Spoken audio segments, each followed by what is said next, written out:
They say hindsight's 2020. Let's see if these YouTubers predicted these allocated products correctly. Yeah. Yeah. Welcome back to That Bourbon Dude. My name is Charles. Today we are going to be reacting to the Bourbon Kingdom. They had a video that they put out about a year ago predicting some bottles that will potentially be allocated. We're going to go through those. I'm going to give you my 2 cents and see if they were spot on or they were way completely missed the mark. Let's find out. I'm Zach. And today we're going to talk about 9 bourbons, ryes, whiskeys that you might want to get your hands on before they become hard to get your hands on them. Yeah, so let's just put a disclaimer out there. We're not saying that any of these are becoming allocated. We're not saying that they should become allocated. We're just saying that if we had to guess at some certain bottles that are currently findable right now, yep, that these might be on that soon to be allocated list. Yeah. Once people figure out how freaking good some of these are. Or just... So keep in mind, this is just their opinions based off what they feel. Just like these videos that I'm doing are just my opinions, and it's no shade on anybody. This is just us trying to kind of break down the market and figure out exactly what we hope or can predict based on what we're seeing is going on. We just want to try to put out some information to people and get you ahead of the curve, okay? So keep that in mind, guys. Soon to be hard to find as well. Like, that is true. If you see them, you may want to just bite the bullet and purchase them. Might be worth it. And the good thing is, one of them is pretty pricey. But the other ones... There's like 3 of them that's over $100. Most of the rest of them are all under 100. Yeah. So that helps. We'll see. All right, first one. We've been talking about this one for a while. Penelope American Light Whiskey, or 15-year-old. All right, so first off, the Penelope American Light Whiskey 15-year. I think they just dropped the 17. This is, I'm filming this in April of 2025. So if you guys are seeing this in the past or in the future, or wherever the heck you're watching this at, they just dropped another one of these. These are pretty hard to find, so they're starting off strong. American Light Whiskey. This is fantastic. It is. I am so thoroughly surprised and shocked at how great this is. Very impressed with this. I think this just goes to show with what Ross and Squibb, you'd be proud of me. Yes, he did it. He nailed it. Yes. It is what they can, this is the kind of stuff that they can do. And if they keep showcasing this stuff, yeah, whenever this stuff starts coming out, if it's either American Light Whiskey, if it's Valencia, if it's whatever it is, Arctic, whatever, this could be just a prime example of these bottles are going to be harder to get or even could be soon be on secondary. Yep. Yep. Totally agree. These started popping up everywhere on the secondary. The 15-year was really good. Now that I think it's 17, I can't remember off the top of my head, but I think it's the 17-year that just came out. Incredibly good. It's popping up everywhere, so they're looking pretty solid on this prediction. You can't tell. So yep, so good. I had too many bottles on here. All right, next 2, and I don't know. I didn't know really which one to put on here. So I just kind of picked both of them. Chattanooga. This is the founders and the Bottle and Bond. I feel like they have fallen off the map and nobody gives a crap about them anymore. I've tried several of their products and they were kind of like meh, and I just didn't like the price point. So let's see what they have to say about this one. But the light blue one's going to be the Chattanooga Bottle and Bond, and then the darker one's going to be Chattanooga Whiskey Founders. That's the Founders, yeah. So we think everything they're doing down there is fantastic. Yeah, they're doing really fantastic stuff. They are doing, honestly, some of my more favorite stuff. Yeah. For craft, and the Bottle and Bond speaks for itself. It has to meet all the stipulations for all that. Yeah. Chattanooga is just a blend of their stuff, and I believe Ross and Squibb. Yeah. I believe it's. I think you're right. So I really hope that they keep doing this. I think it's a really good example of just kind of like showing the quality of blenders that they are down there. Yeah. I truly hope that at some point that I can find a bottle of theirs that I enjoy. Everything I've had from them just did not hit the mark for me. And, we're looking back in time and this is like a year ago when they put this video out. So moving into 2025, no one's really talking about Chattanooga. I think that they are a dying brand, and not many people are really looking for that product anymore. And just overall, like, I don't think they produce a ton of this because, like, it's not like the easiest thing in the world for me to acquire one of these, but I can get one of these. Yeah. But I think over time, when people start hearing and seeing about these, it's going to take off. Yeah, I agree with that. I don't think I could say anything else other than I enjoy both of these thoroughly, and I even have a single malt that Yeah, sure. it's not terrible. It's not the best, but it's not terrible either. Definitely. Okay, he said it's not the best, but it's not terrible. I had the single malt, and I 100% agree. It was, it was mid. Like that's it. It was just mid. Ain't terrible. No. All right, your pride and joy right here. I do love the old Sagamore. All right, Sagamore Spirits. This is the 8-year-old. They have a 9 that's out now. So it's not hard to get these products right now. At the time of filming, these were not really readily available on the shelf. So since then, they have kind of ramped up, and you're seeing these more often than not. Sagamore is just killing it. They're putting out amazing stuff. Listen, we will scream these till the top of our lungs. Sagamore Spirits, almost any of their rye, like almost any of them are worth getting. Their profile is just so good. I'm afraid that because they are so good and their people are starting to buy them, they're just going to be harder to find. And being harder to find is not fun because these have been pretty readily available in our area. So, well, the 8 years haven't been like readily available. No, we had to get them online. I'm just saying in general. The 8-year was always kind of hard to find. The other stuff like the double oak and the other finishes that they do, they've been around, but the 8-year was a little difficult. I'm seeing the 9-year sitting on shelves now. So I think they ramped up production for sure. General Sagamore. Yeah. If you want a Sagamore, you can find a Sagamore. So if I was going to make a case for why this would be hard to find, it's an age-stated Sagamore. Yeah. It's 8 years old, so that's a pretty decent age statement.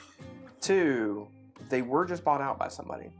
So you never know what they're going to do, and you never know what they're going to use those stocks for. You know, I used to say all the time, like, I was looking forward to what Wilderness Trail bourbon single barrel picks would be like, and then they were bought out and they all went away. They did all go away. They all went away. Yeah. You get the ryes, but you couldn't get the bourbons anymore. So you just never know what's going to happen with anything like that. So not to scare anybody, not to make anybody panic.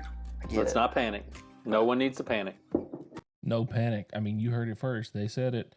Don't panic. There's plenty of bourbons and whiskeys and ryes and stuff out there. So if you don't find some of the ones that's on their list, there's other stuff, guys. Don't worry. Oh, that's the... All right, Redemption 10-year rye. This is an absolute freaking banger. It's incredibly hard to get. At the time that they filmed this, about a year ago, it was hard to get. It's still hard to get here in 2025. It's one of my favorite hidden sleeper products put out. It's sourced MGP, Ross and Squibb. Incredible barrel-proof 10-year. Everything that you love about older MGP, it's there. I love it. Let's see what they got to say. That's a gem right there. That is a gem. Redemption 10-year rye. Now I'm saying the 10-year. Here's the reason why I'm saying 10-year. 9 years good, ain't as good as 10-year. Now I'm starting to have problems finding the 10-year. I can still find it. Like, I had to go pick one up this year. Kroger. It's the only place I can find the 10-year. 9 year I can find like Total Wine. And I think Liquor Barn has it. But if I want a 10-year, I have to go to Kroger, and I don't. All right, my local Krogers do not have it. They do not even know what I'm talking about when I ask for it. But he's right with Total Wine. Total Wine's been having the 9 year. The Total Wine that I picked mine up at, it was in Brentwood, Tennessee. They had quite a few of the 10s there, and then only just a couple of the 9s. I don't know why. I'm assuming it's just older stocks, but these, you know, people will hunt for and pay a significant amount of money for 10-year-old MGP. If it's either the rye or the bourbon, most of it's Dusty's. Yeah. Whatever. You can go out and get this for like $80. Yeah. It's really good stuff. All right.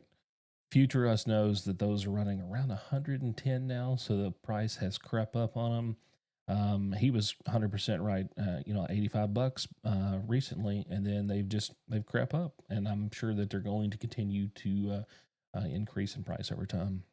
Stuff.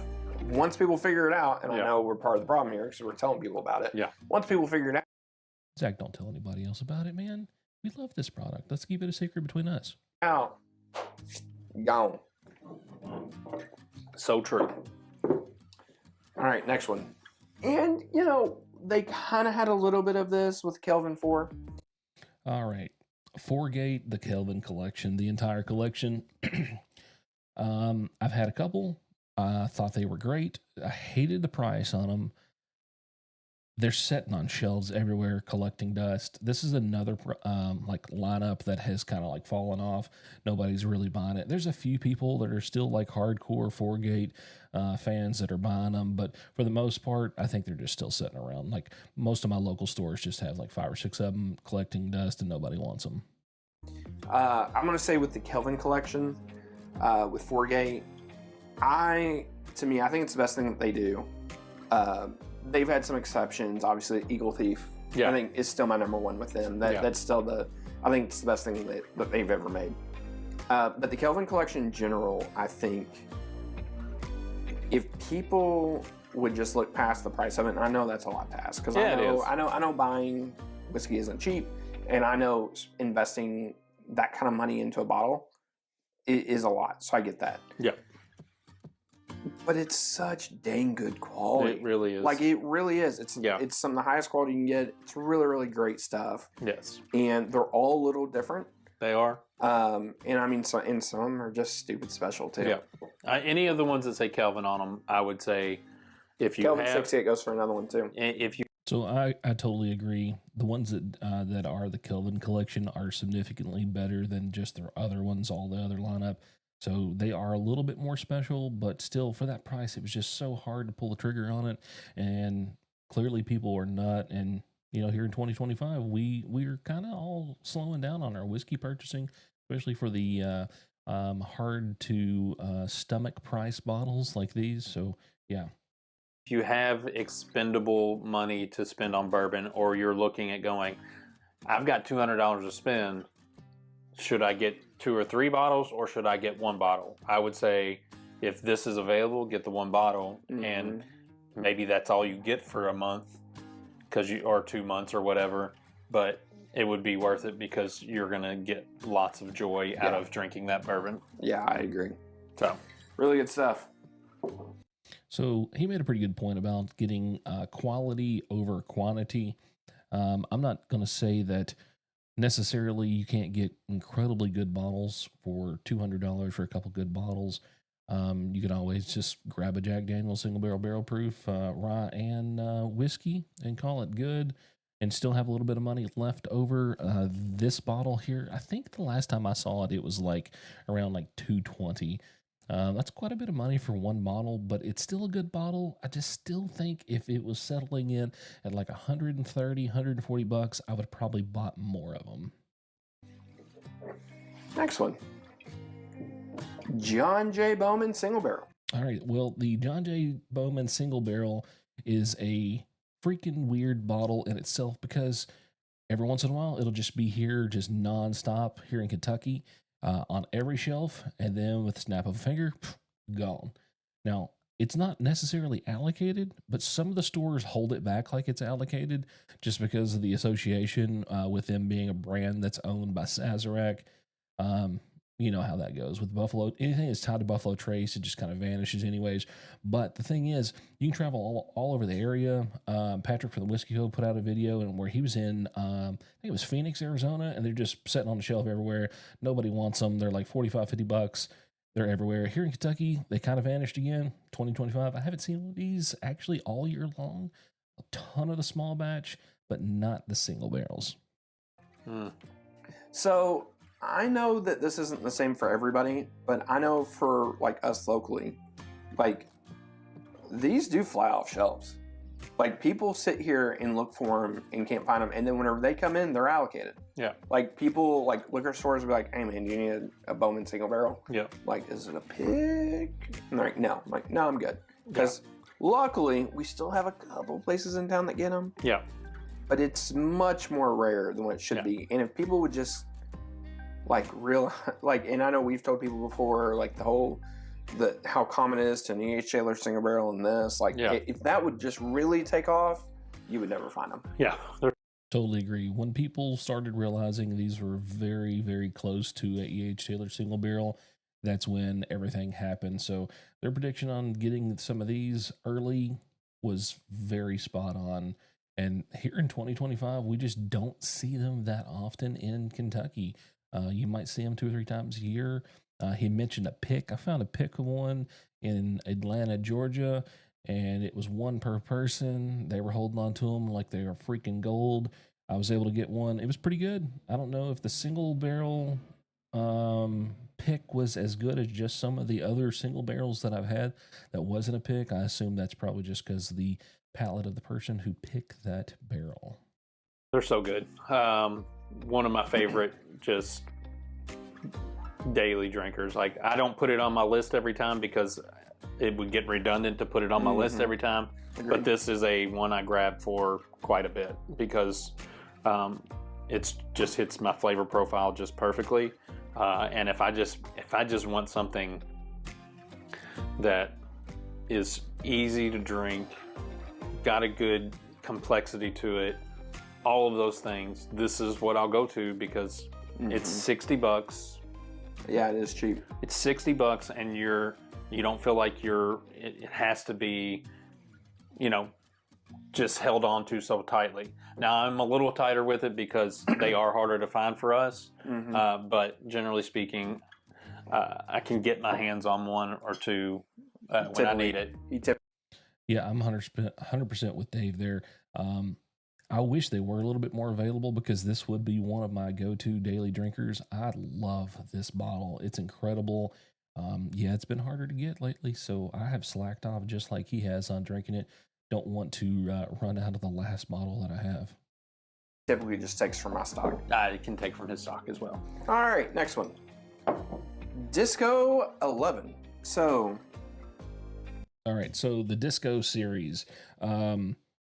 Obviously, this is before the 12 come out. They didn't know how amazingly popular the 12 was going to be or how hard it was going to be to get, but they were on to something. They knew it was going to be hard to get with the Disco series. Not all of them are hitters.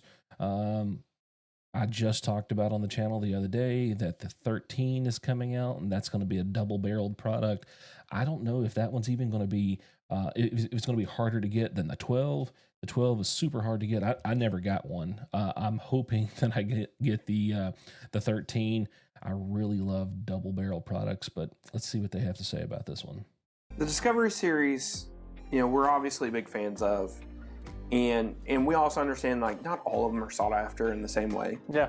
3 and 4 I think are. I think 1 and 2 kind of are in their own way. I think 11 in time will be one of those. And this is like, I don't know, it's like my second or third one I've been. All right, so we're still seeing the 10s around. I don't see the 11s or 12s, so he was spot on with their prediction of this one was going to be incredibly hard, so snag them up before they disappear. Drinking, I can't remember at this point. Yeah. This thing's incredible. Yeah. I absolutely love it. I think it's just as, I think it's in that conversation of Disco 3 and 4. And it's different. It's very different in profile, but I think in quality and greatness, I think it's the exact same. And it just surprises me. And maybe it's just because they make such big releases of them that it's not allocated. But to me, it seems like it should be allocated. I agree. Considering the stocks and stuff that they have in here. I'm just surprised that it's not. But yeah, they usually put some really good juice in there, a lot of older stuff. I'm glad that they have drifted away from using a lot of Dickel, so it's made their product a little bit better. Actually, not a little bit, a lot better. That minerality that comes out of it. I don't know. There's some people that says they can't really taste that minerality in the Dickel. I personally can. I think they can as well. I'd have to go back and look at some of their videos, but yeah, I'm pretty sure they've talked about it. I'm thankful it's not. Yeah, no, I agree. It's awesome stuff. Yeah. All right, last one, certainly not least. Peerless Double Oak. All right, Peerless Double Oak. A year ago, impossible to find. Now sits on the shelf. Every single store I freaking walk into here in Kentucky has it. They have the Double Oak Bourbon, the Double Oak Rye. It's everywhere. Let's take a look and see what they got to say about it. Now, this is like a strangely odd one to me because I get asked about this bottle all the time. This is one we have to start reviewing because people ask for it. You guys are asking for it in the comments all the time now, which is cool. But like whenever people come to the Bourbon Trail, that's like that was a hard top for him to take off. He just kept spinning it. Like one like, hey, where can I find a pick? Hey, where can I find one of these at? And yeah, I know. Look at that face. Look at that face. You know he likes that. I haven't tried it yet. I just poured out samples, but I thought it was actually pretty good. Almost got me a Glen there for a second. But overall, like whenever I talk to a couple store managers about it, they're like, "Yeah, we can never get this stuff in. Like, absolutely can never get it in because it's on the allocated list." So I don't know if they're just not producing enough of it. I don't know if everybody's requesting it. Yeah. But I would say with the demand that you all want and the lack of the demand when it first came out was crazy. It slacked off. I think it's because the pricing is insane. I don't understand it. You go in some stores, it's like $85. You go into another store, it's $150. I don't understand how it works. I don't know if it's just the owners of the stores that jacks up the prices, or they just don't know what to do. But it's so crazy. You can go to two different stores on the same street, and the prices could be $30, $40 difference between the two stores. It's weird. I don't understand how it happens. The ability to get it at the store. If you can find it, get your hands on it, get it. This would probably be one of them. I would say could fall to that category of allocation. Yeah. So. All right, folks. That was my reaction to their video. This is like the hindsight's 2020 kind of thing. I wanted to take a look back in time and see what kind of predictions has come true. They were spot on several of their predictions. Some of them were incredibly hard to find. Some of the brands have just kind of fallen off, but that's kind of how you have to go with it. You know, we can't be 100% on these predictions. They are predictions. They're just our guesses. It's our opinions. It's what we feel, what we think, the collective information that we have drawn from our experiences, from other YouTubers, what we get from like the insiders into the industry. It's just kind of a collection of all this information jumbled up in our head that we're spewing out, trying to get some information out to you guys so you can be the first ones to be able to get out there and get products before they disappear. Super awesome video. You guys did a great job. So I'm going to end it here. Thank you guys so much for watching. If you are not a subscriber, please hit that like, share, and subscribe button. And until next time, Bourbon Dude out.